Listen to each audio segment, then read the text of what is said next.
very moved by how I feel and see your presence. And I came with 3 questions, but what happened during your opening was I was given a larger question that contains it all. And it's really, why do I see, literally see, non-physical, see a lot of the non-physical that's here, see cancer, see visions when a relationship ended a month ago, and I had visions that he was the one, and yet it ended. I am often in the receptive mode. I'm a writer by trade, and Source gives me. It's really the point of what we were talking about earlier, because you can become more intuitive than you ordinarily are just by thinking more thoughts of appreciation. Thoughts are turning to things. What's happening in this time-space reality is that more and more of you are more consciously being affected by this vibrational undercurrent. There was a time, it sort of cycles through your physical world, but there was a time not so long ago when almost no one was even ready or wanting to understand that this is a vibrational universe. And so there is so much that is available for you to know and understand, but you have to be practiced in the reading of that energy. Most everyone, you know, from your eye charts and from the measurements that they do about your physical senses, most everyone pretty much sees and hears and smells and tastes and touches, of course with some variants and exceptions, but pretty much the same way. But you are also very intuitive and sensitive to energies around you. And the thing that is most important for you to understand is that whatever it is that you are picking up on is also active in your vibration. And so if something's active in your vibration, it's much more likely for you to read it and see it than if it isn't. When we said to you all earlier that we love you so much, we're trying to soften you up with words, it never works, but that you are sloppy about your thinking. When you're thinking about wanted and unwanted, wanted and unwanted, wanted and unwanted, then you have wanted and unwanted active in your vibration, which means you can pick up vibrationally on both wanted and unwanted. And that's why we're encouraging you to get back to the beginning where only wanted, you see, your inner being will only offer a vibration of wanted. So when you are able to somehow quiet your being so that you actually stop the vibrational attraction on anything unwanted, in that quieted state, only wanted is now active within you, because only wanted is active within your inner being. So as you allow then that very basis of only wanted to be received by you, and you practice that feeling of what only wanted feels like, what happens is then you are less inclined to give your thoughts to those things that you do not want, and then therefore are practicing less and less of those thoughts that you do not want. Sometimes people would say to us, because it's very confusing for people, to get in that intuitive place. And by an intuitive place, we mean a place where you're translating energy.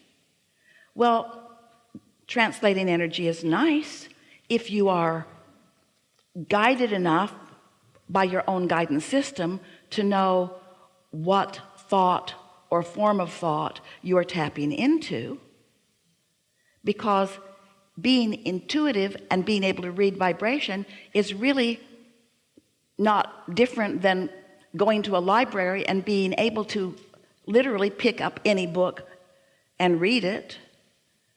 And there are many books that you might benefit by reading and many books that are not beneficial to you to read, but you still have the ability to read them with your eyes, and you still have the ability to read them intuitively too, because they're becoming more prominent. The thought forms that are moving about your world today are becoming bigger streams and easier to see because of your connection through your social media and so forth. As more and more people are thinking more and more similar thoughts, it makes rivers and streams of thoughts.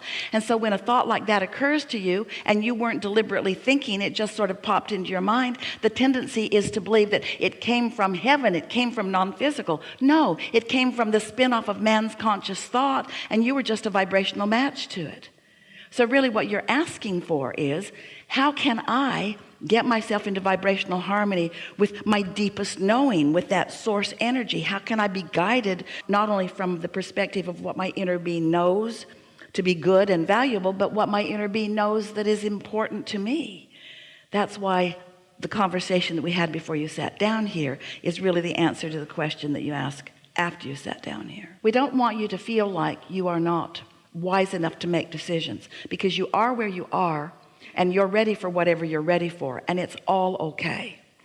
But what you're going to notice is that if you take the time, and we know that many of you will, if you take the time to get back to that centered basis of who you are, and then you experience the satisfaction of vibrations turning to thoughts and you receiving them, and then you're able through practice to stay quiet enough in your own mind that you don't introduce any clutter into your vibrational state, and then law of attraction expands that a little more, so that your vibrations turn to thoughts, and then your thoughts turn to more thoughts, and then your thoughts turn to impulses, and then your impulses turn to rendezvous, and then your rendezvous turn to experiences, and then manifestations are happening. So meditation helps you to get ready, to be ready to receive pure source energy. And once you receive that, and you know it, now you're ready to receive a conscious thought, which makes you ready to receive an even clearer thought, which makes you ready, which makes you ready, which makes you ready. And as long as the satisfaction factor is there all along, then you can trust where the guidance is coming from.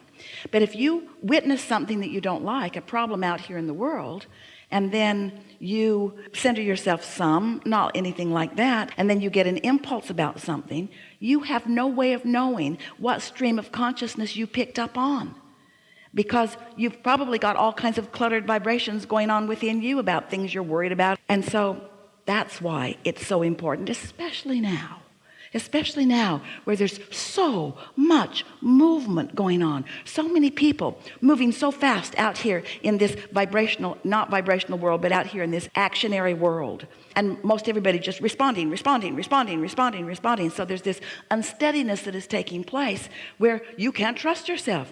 You can't trust what you're thinking, because there's chaos out there that you're picking up on. But more important, there's chaos in your own vibrational field, because you're more observational than you are truly intuitive. Does that make sense to you?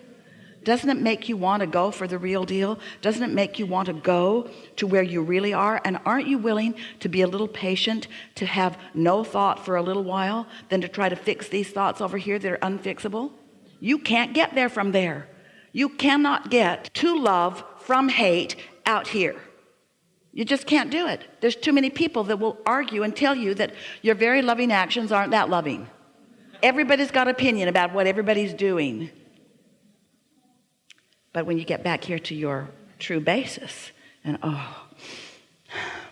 when you have no thought that is contradicting who you are, and your inner being has undivided attention focused upon you, and you, by virtue of your willingness to just be silent for a little bit and quiet your mind, allow the full essence of who you are to fill you up, you're not going to miss that. You're not going to miss knowing what it feels like to be in tune with love and source and well-being and kindness and clarity and certainty and stability. You won't miss that. And as you practice it a little bit, then you can go further into a thought and still maintain it, and then further into a thought and still maintain it, and then further into a thought and still maintain it, still feeling satisfaction, still feeling good, being able to look into the world and see things that formerly set you off your balance, but now you are so balanced nothing does. We're not asking you to retreat into meditation. We're asking you to shore up your clarity so that you can move anywhere and maintain it. But if you only start over here, you only start over here, you never get solid enough. Do you? Have you been sort of kind of noticing that? Helpful? Yes.